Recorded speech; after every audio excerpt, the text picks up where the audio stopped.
Democrats cry racism over Trump tweets.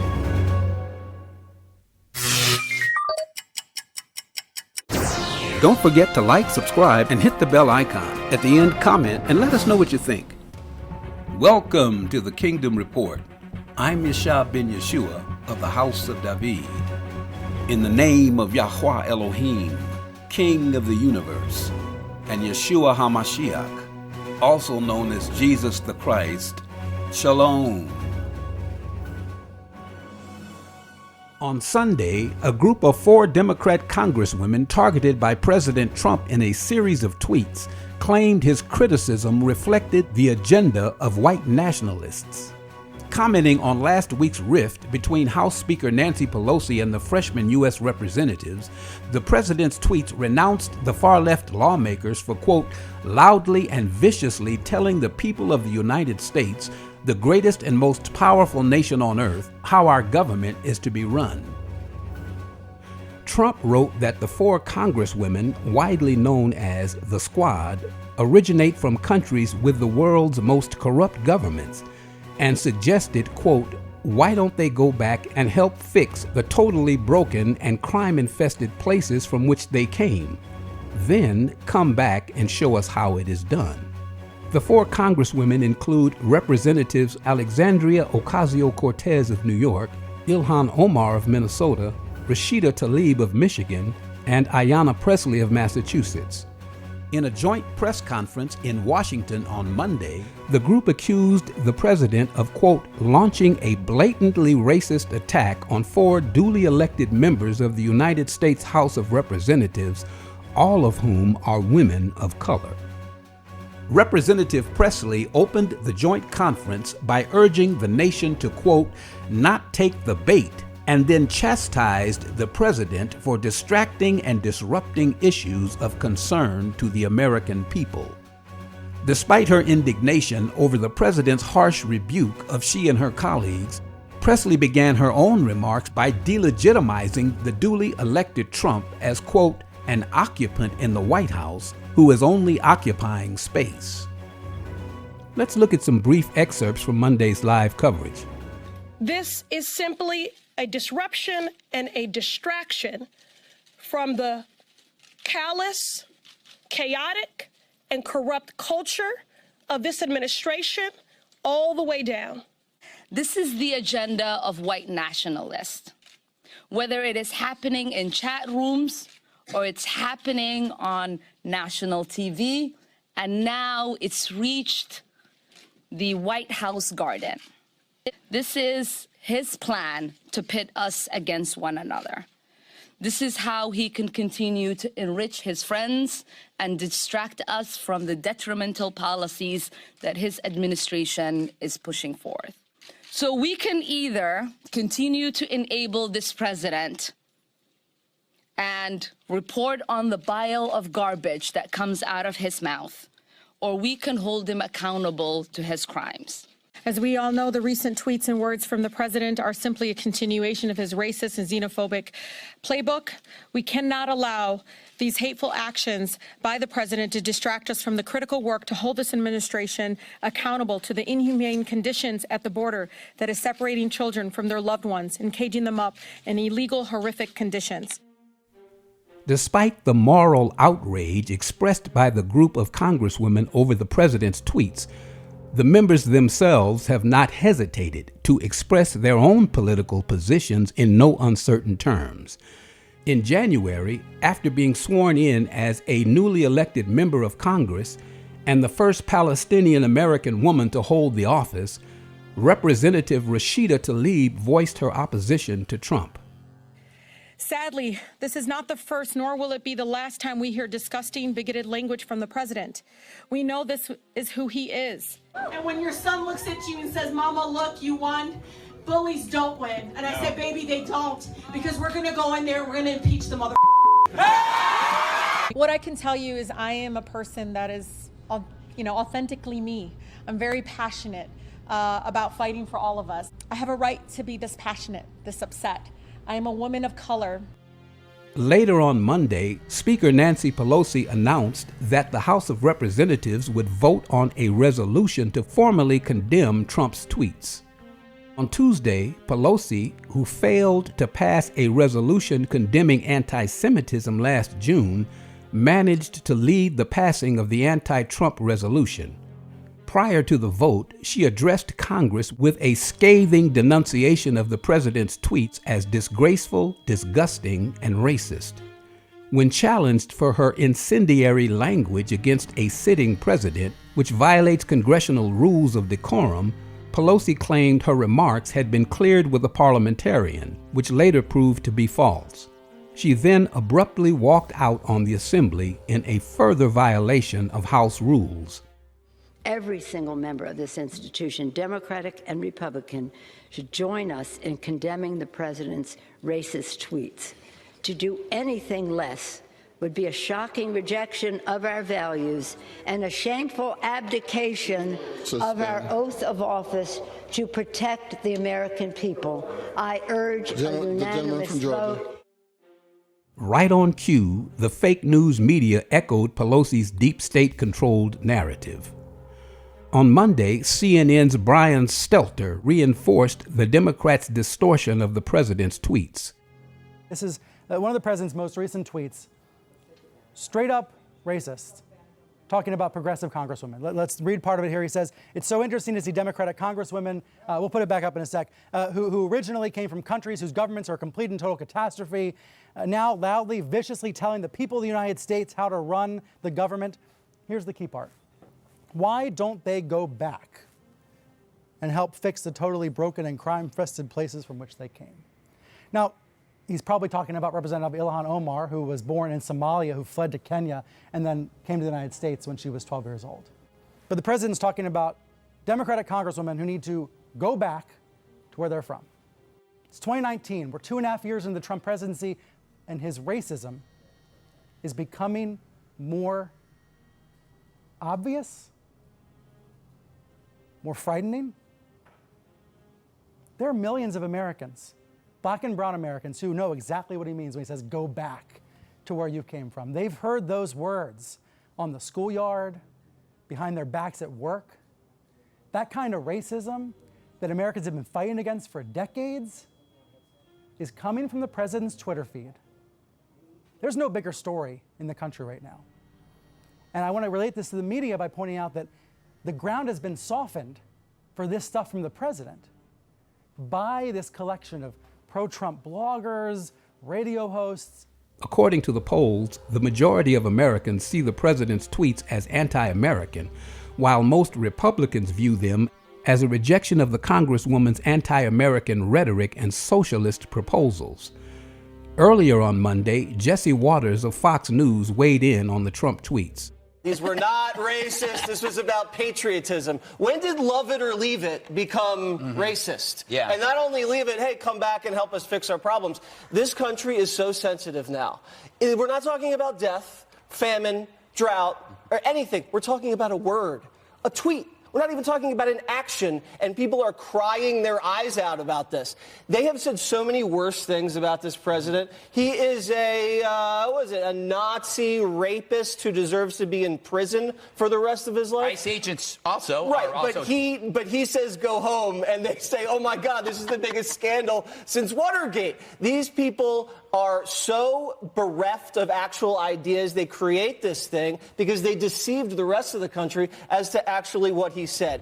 Waters was spot on in his analysis of the fake news hysteria surrounding the anti-squad Trump tweets. In objective reality, what does the color of the Congresswoman's skin have to do with the president's tweets? And what do personal feelings and opinions about Trump, with his brash style and verbal counterpunching, have to do with whether his policies are good or bad for the American people? The truth is, the president's rebuke had absolutely nothing to do with race, but rather it had everything to do with the absurd and hypocritical projections against Trump coming from 4 highly publicized congressional novices. The fact is, as a presidential candidate, Trump castigated his opponents in the 2016 Republican primaries in the same manner, and in some cases even more harshly. And with the exceptions of Governor Bobby Jindal of Louisiana, businesswoman Carly Fiorina, and Dr. Ben Carson, whom he later nominated to join his cabinet, Trump's rivals were all wealthy so-called white males. Selah. Let's listen as radio talk show host Kathy Barnett breaks open the Democrats' racist playbook. So where does the Democratic Party stand? Joining us now, radio show host and U.S. Army veteran Kathy Barnett. Kathy, thanks for being here. Hi, thank you guys for having me. So what do you make of all the infighting? This is some crazy stuff going on now between Pelosi and AOC. It's like I got to get my popcorn. I know, right? I never thought I would be here at Fox trying to defend Nancy Pelosi.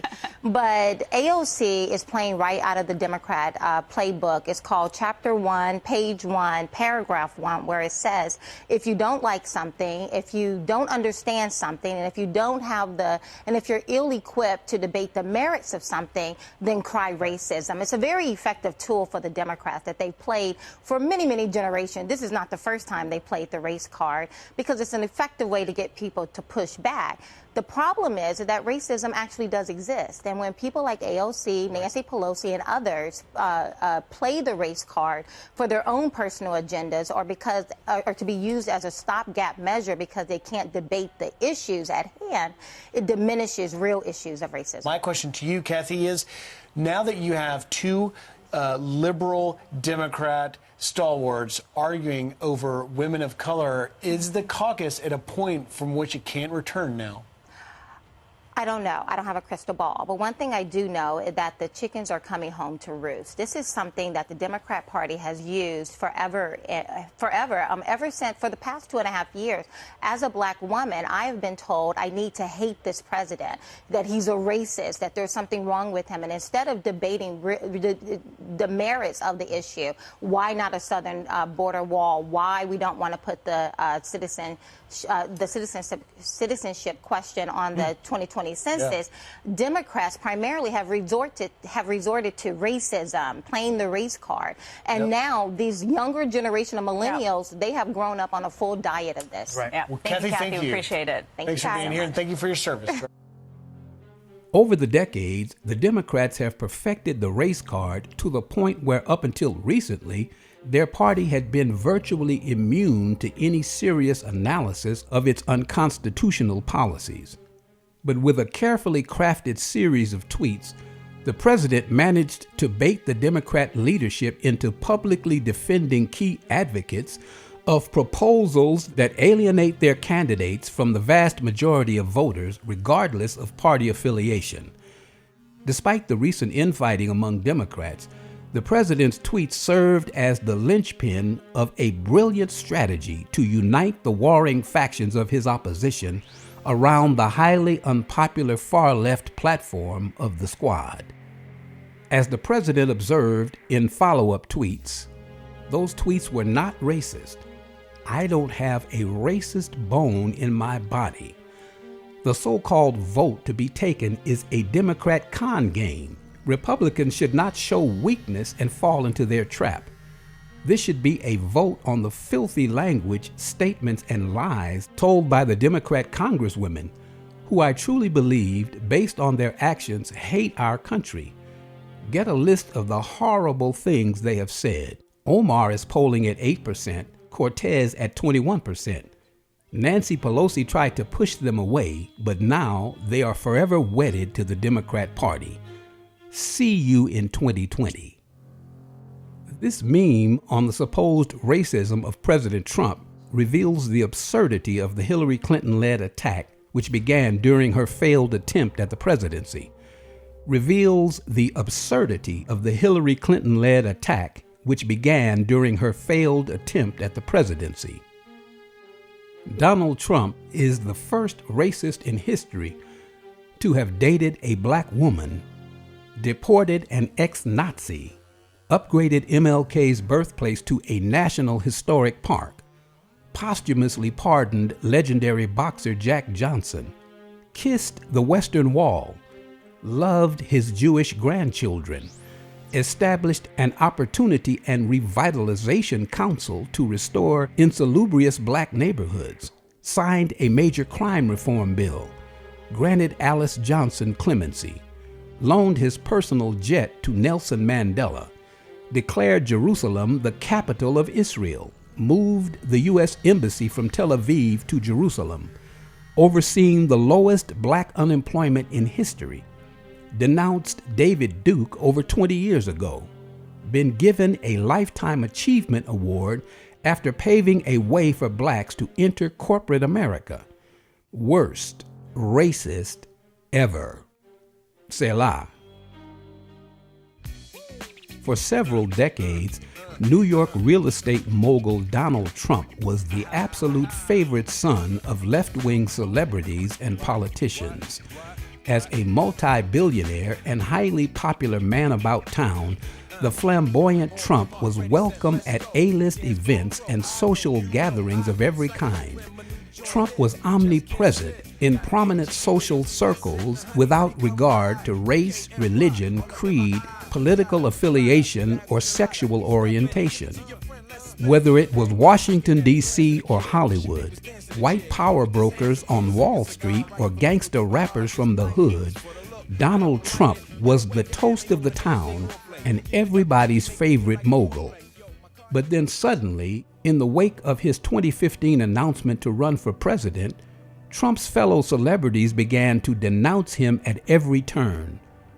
Almost instantly, Trump became a racist, xenophobic, homophobic bigot who was out to put so-called blacks back into the chains of slavery. And now, with his unexpected rise to the presidency, these same public figures are leading the charge in mocking and ridiculing their former colleague in a desperate call for his impeachment. According to 2016 presidential candidate Hillary Clinton and her Democrat colleagues, Trump's campaign slogan, "Make America Great Again," is secretly a dog whistle for "Make America White Again." For decades, with the mainstream media firmly under its control, deep state Democrats and rhinos have held a huge advantage over the upright but often complacent Republican patriots. But with the onset of social media, the monopoly on the public discourse held by mainstream media began to face stiff challenges from entrepreneurial musicians, filmmakers, and journalists on a mass scale. The leaders of the new media movement, often referred to as truthers, consists of music and film producers who reject the pedophilia and satanic initiations of the mainstream entertainment industry, and citizen journalists who reject the deep state narrative coming from mainstream news. Under the constant barrage of attacks by President Trump, mainstream journalism, now commonly referred to as fake news, has literally been eclipsed by alternative news sources, both in terms of mass influence and sheer numbers. This new shift in the flow of public information has severely limited the ability of Hollywood and mainstream news to reinforce its globalist agenda. Not that they don't continue their futile attempts to reverse the damage. Earlier this month, President Trump hosted a social media summit at the White House in response to the rising shadow banning of conservative voices within major platforms like Facebook, YouTube, Google, and Amazon. Trump agrees that these restrictions threaten the right to freedom of speech and a free press guaranteed by the Constitution. Take a listen to the president outline the purpose of the summit. I want to thank you all for being here. Very special day, very important day. Many of you are friends, and many of you are friends that I don't know what you look like, but I know what you sound like, which I guess is probably more important, right? So this is a historic day. Never before have so many online journalists and influencers, and that's exactly what you are. You're journalists and you're influencers, come together in this building to discuss the future of social media. Each of you is fulfilling a vital role in our nation. You're challenging the media gatekeepers and the corporate censors to bring the facts straight to the American people, and that's what you're doing. You're going right to the people. but you communicate directly with our citizens without having to go through the fake news filter. It's very simple. Together, you reach more people than any television broadcast network by far, not even close. But I know a lot of people, there's no question about it, because I see some numbers that are phony numbers where they have these, many, many millions of followers. I say there's no way, because nobody has any interest in these people. They have now, Herman Cain, they have interest in, okay? But they have no interest in these people. They're playing games. They're playing games. Strangely enough, the Democrats were quick to criticize the president for only inviting conservatives to the summit, which was convened to discuss the social media suppression of conservatives. And contrary to the Democrats' constant baseless accusations of racism, the group Trump invited was both conservative and racially diverse. And once again, the fake news platforms mobilized in lockstep agreement in a failed attempt to discredit yet another of the president's efforts to fulfill his solemn oath to preserve, protect, and defend the Constitution. Need more proof? Listen to this. What's up, guys? As you already know, social media is a mess, full of bots and disinformation. But who's going to fix it? This guy. After a call out to people who think they've been silenced online, Trump organized a #social media summit, inviting a broad spectrum of people to the White House, from pro-Trump meme creators to pro-Trump Twitter personalities, to a pro-Trump singer-songwriter who's decided her brand is just trolling red carpet events with fashions by MAGA. The only people who weren't there were any representatives from any of the major social media platforms. At the summit, attendees were greeted with posters of some important words you need in your vocabulary if you want to sound like a fringe social media personality who's complaining of anti-conservative bias despite having hundreds of thousands of followers. The White House even included the emphasis of each word so you can sound like you really know your shit by talking about deplatforming and shadow banning. But just as the big event was about to start, Twitter went down, which was an unfortunate coincidence and absolutely nothing more. Breaking news, we have just caught social media company Twitter shadow banning people at the social media summit. The initial salvo of the digital war just started, mark my words. Are we talking about the same Donald Trump? How could this ridiculous ruse be perpetrated with such success by the Hillary Clinton campaign, the DNC, and the fake news media? The answer lies within a global policy imposed in late 15th century Europe, which led to the plundering of the so-called New World. In the early 16th century, the Protestant Reformation began an age of enlightenment in Europe. This new social movement was based on critical thinking, which challenged Catholic religious dogma that dominated the continent in the Middle Ages. The cultural liberty this movement produced eventually led to the founding of the United States of America, which emerged out of the growing freedom from political tyranny through state-mandated religion. At the same time, a social inquisition in Spain led to a forced submission to Roman Catholicism and the globalist counter-movement. This early deep state presence set out to compete with Protestantism by imposing the political dominance of Rome upon the New World. In order to carry out this demonic agenda, the need for involuntary slave labor was essential, and the necessary justification coming from the globalists to legitimize the dehumanization of so-called Negro slaves was the supposed scientific theory of European superiority. Nevertheless, apart from the hatred this atrocity has inspired among its victims, the practice of white supremacy remains a source of shame and disgrace for a huge portion of the American people of every nationality and from every corner of the earth. This large group of Americans are citizens of peace and of goodwill, and true believers in the national creed of one nation under God, with liberty and justice for all. But like every other earthly power before or since, America is subject to the age-old war between good and evil, and the successes and failures that occur within all governments and among all people, including the ancient Hebrew Israelite kingdom.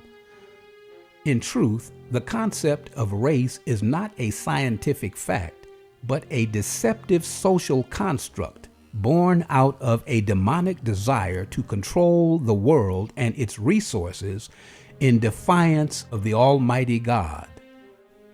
Prophetically speaking, the concept of globalism is rooted in ancient Babylon.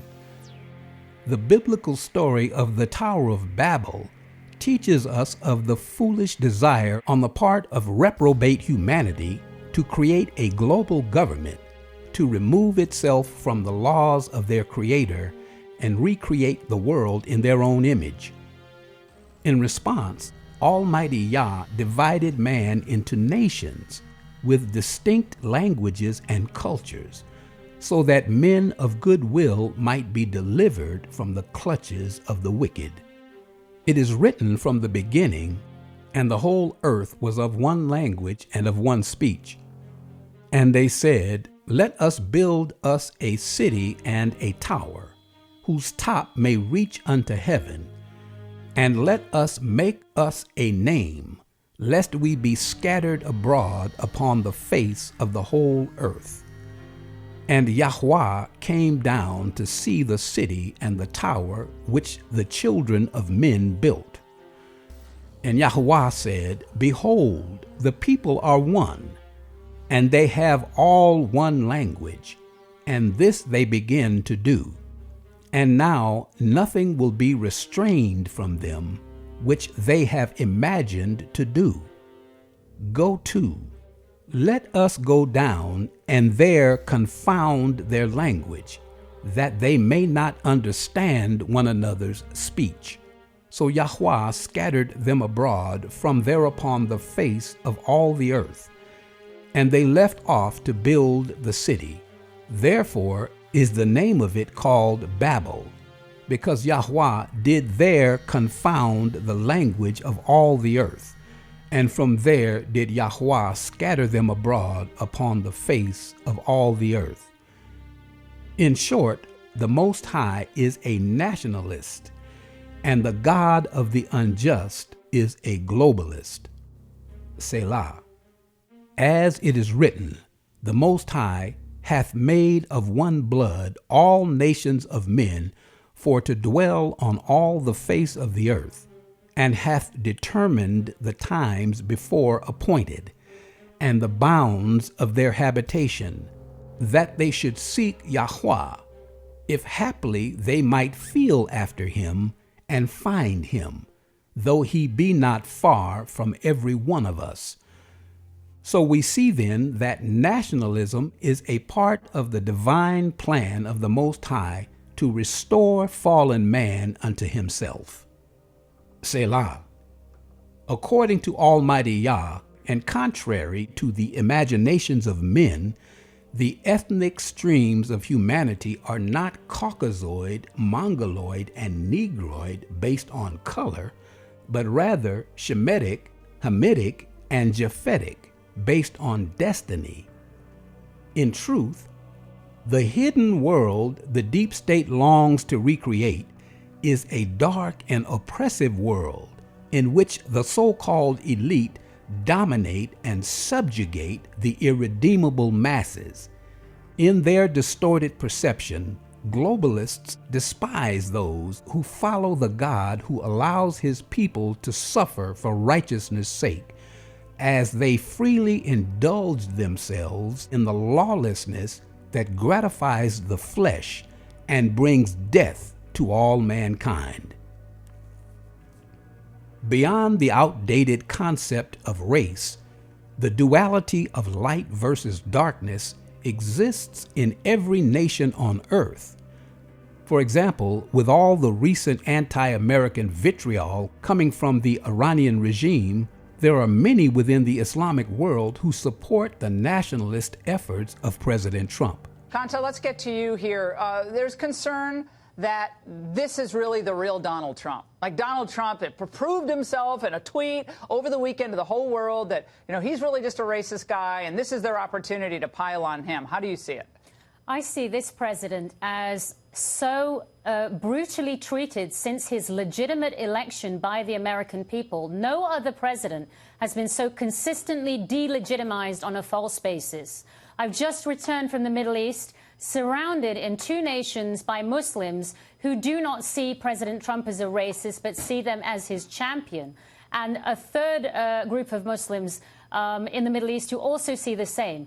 What is happening here, Laura, is this is an obscene marriage, an unholy alliance of Islamism with the left, in which victimhood is prized above everything else. And you just heard one of the 4 say that as a Muslim, I'm not allowed to have a certain type of voice. If that's not oppression, I don't know what is, by people that have the privilege to be elected in Congress. So it's despicable. And let's not forget, Ilhan Omar has trivialized anti-Semitism. AOC has trivialized the Holocaust. Ilhan Omar is an unapologetic anti-Semite. The sad truth is, the legacy of Democrat Party racism and its projection upon its Republican adversaries has been thoroughly entrenched through the hijacking of Western mass media and academia. Nevertheless, in light of the presidential defeat of Hillary Clinton in 2016 and the rise of truth-based alternative news, the Great Awakening is live and in full effect. My beloved brethren, at this momentous hour in our history, let us not only gather ourselves together, but let us now reason together.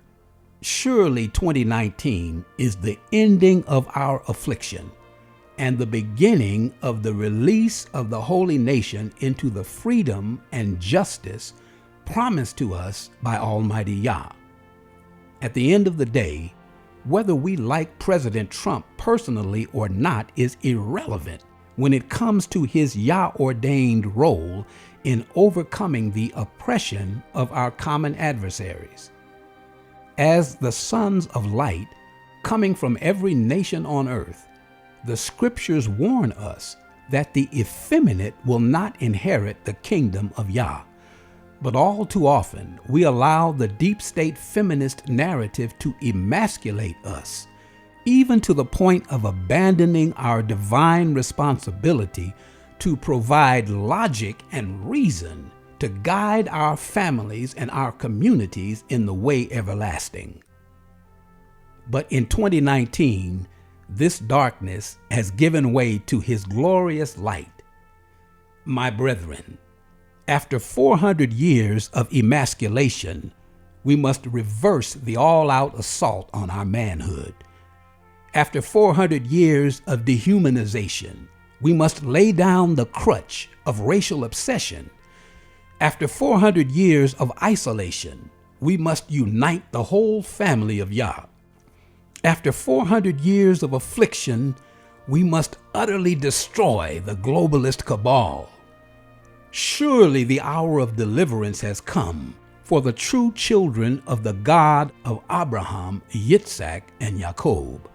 My beloved brethren, let us now stand in righteous solidarity to preserve, protect, and defend in spirit and in truth the people of the Most High and the sheep of his pasture, as it is written. Hear, O Yisrael, and hearken, you meek of the earth, unto the sure mercies of David. I will declare the decree. Yahweh has said unto me, You are my son. This day have I begotten you. Ask of me, and I shall give you the heathen for your inheritance, and the uttermost parts of the earth for your possession. You shall break them with a rod of iron. You shall dash them in pieces like a potter's vessel. Be wise now, therefore, O you kings. Be instructed, you judges of the earth. Serve Yahweh with fear. and rejoice with trembling. Kiss the Son, lest he be angry and you perish from the way, when his wrath is kindled but a little. Blessed are all they that put their trust in him. O Yahweh, let it be just as you have declared from the beginning. Yakai v'hallelujah. Toda Rabbah, and thanks for listening. Until our next report, I'm Yeshua ben Yeshua of the House of David, reminding you to stay vigilant and stay blessed. And remember, it's kingdom time. Shalom. If you enjoyed this video, please be sure to give it a thumbs up and hit the subscribe button and bell icon to receive instant notifications from KYCN Radio so you'll never miss new uploads. Enjoy your day and thanks for watching.